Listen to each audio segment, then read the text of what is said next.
on the roll and with the most efficient wing in the air show, he will have lift in no time. The guy running beside will let go when he's just see, he's already generating lift from those wings. And very short order, he'll be able to fly. Then you get the green light? Without the use of a tow plane. Already he's capable of flight.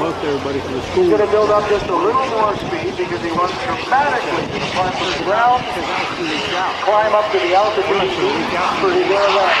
Very shortly, he will no longer need 46.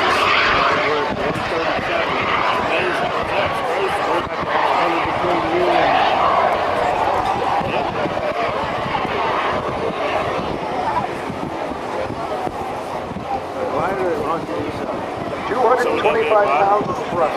That's just a 40-pound engine. As soon as you run out of fuel. It's by PDS, the Czech Republic built the engine, originally designed for a fighter jet APU. In other words, just running. I didn't see the golden light. The electronics on board. They're here this year. And they don't have the power detonators. New commander, probably. Captain. No ground display. I told him I'm giving $20 to fly this jet a little bit longer.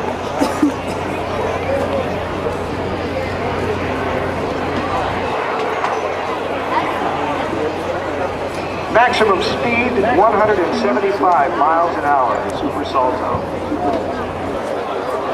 This is basically 500 pounds of flying machine. 40 pounds of that is that little jet engine designed to be an APU, but gather him up into the sky, and as he starts to throttle back down, let's just listen to the music and watch him fly silently. Ladies and gentlemen, Bob Carlton. Bob Carlton and Vertigo Airshow.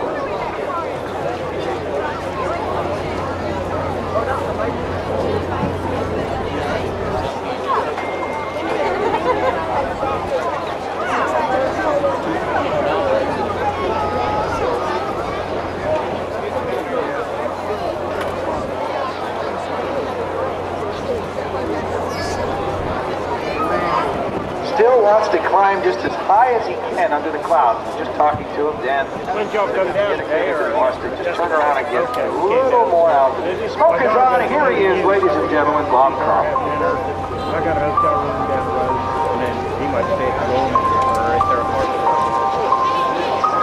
We hit it just like we left yesterday.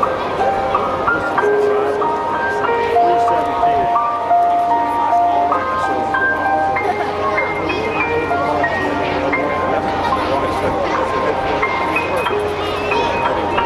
Well, they used to have the Friday evening show, and years ago they had the Afterburner show along the beach at night. They don't do that.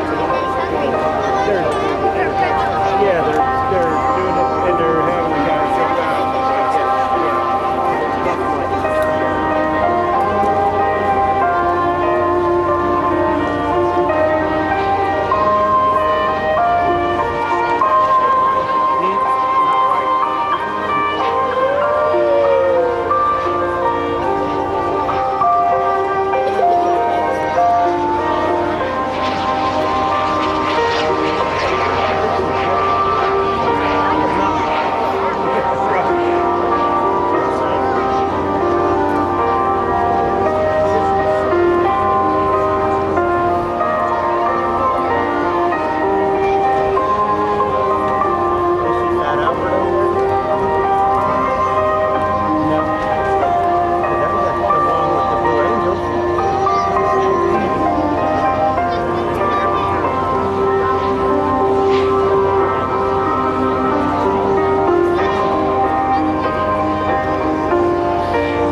Lots of altitude, but this allows him to be able to continue to fly his aerobatics under the cloud cover today. I better be pictures of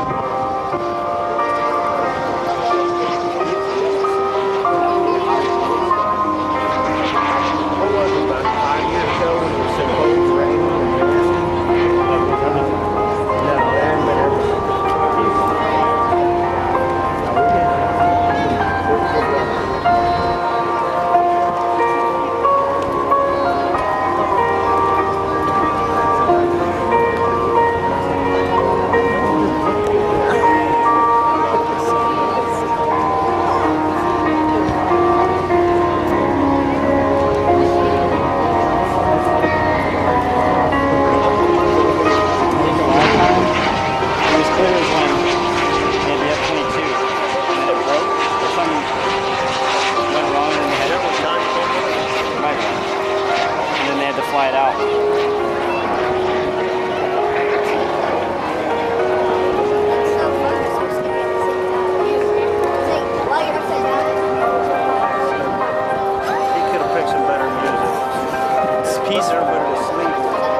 repositioning for more faster aerobatics in the Super Salto, where he will really utilize the jet engine now to its fullest capabilities. Listen to that jet engine spooling up at over 175 miles an hour now. More aerobatics with the jet. Full on Bob Carlton vertical air show.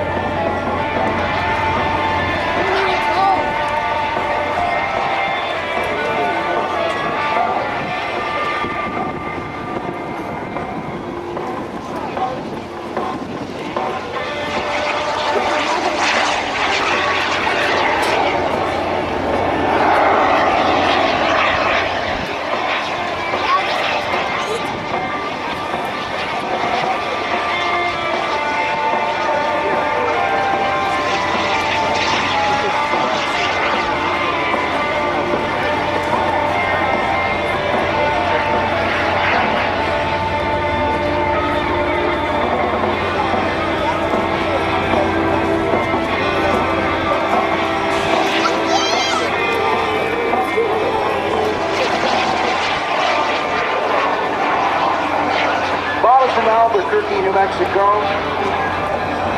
At 54, he's been flying for 35 years. 7th year doing air shows in the Super Salto jet sailplane. It's his second one, actually. He flies hang gliders, powered planes, and helicopters. He dropped from a balloon in his hang glider, 13,000 feet in 1982, and has flown a hang glider over 100 miles, sailplane over 200 miles.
Spent some wonderful times riding over the Green Mountains of Vermont, soaring, riding ridge waves. It's a great way to experience flight, ladies and gentlemen. There's all sorts of chapters of soaring councils all around you from here across America. Great way to get an introduction to flight as well. A friend of mine in Shelburne, Vermont, managed up over the Green Mountains to spend his day way up at altitude with a bottle of oxygen and a windshield scraper in his hand and a snowsuit on in the middle of summer, put his nose into the wind and with no forward airspeed at all, spent an entire afternoon reading a novel up there just to get away from things. You can do that kind of soaring, this kind of a wing, gliding and glider pilots, some of the best, have crisscrossed hundreds of miles and spend hours in a day aloft without the use of a jet engine or a prop. Once you get up there, you can shut it down, as Bob likes to do, and do some soaring. He disappeared behind the trees over there. They're getting their own air show on the other side of the tree line. He'll pop back up and set up for a landing. And give you another look at the Super Salto and its jet engine.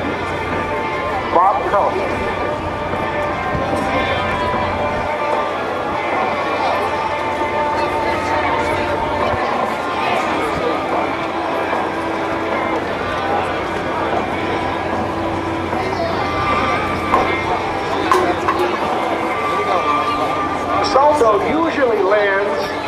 spoilers to try and spoil the airflow over the wings, below the wings, that efficient wing. And a drag chute or drogue chute out the back end of the V-tail of the Salto.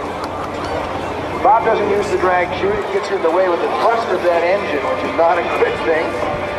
So he lands a little faster, and that's why he takes up a little extra room and gets way back there to line things up. And he will touch down, and of course be able to taxi quite a distance, unlike most gliders, because he's got that added power, and he doesn't need very much forward speed to keep the wings aloft. So once he gets in here and he can pop that canopy, and he'll probably taxi right in, as he did after rehearsals yesterday. We'll give him a round of applause once he gets back in here and right up close to us in show center, as he'll be leaving the Salto glider right out in front of us here. There you can see he continues to, the wing continuing to get lift as he taxis. Remember, he's only got basically the little tail wheel and then one wheel right under his bottom right now, and that's all he's got. Once he slows down to where that wing isn't generating any lift, it just kind of flops over on one side. And he'll get a little help from ground crew there to walk him in. But you can see how amazingly efficient that wing is at that slow taxi speed. We'll get him well above us. Here comes Bob Carlton, retired rocket scientist. In the Salto glider, he put a jet engine on. He designed and installed this APU engine because he just got tired of waiting for tow planes. Yeah, there's one in the front, one in the back.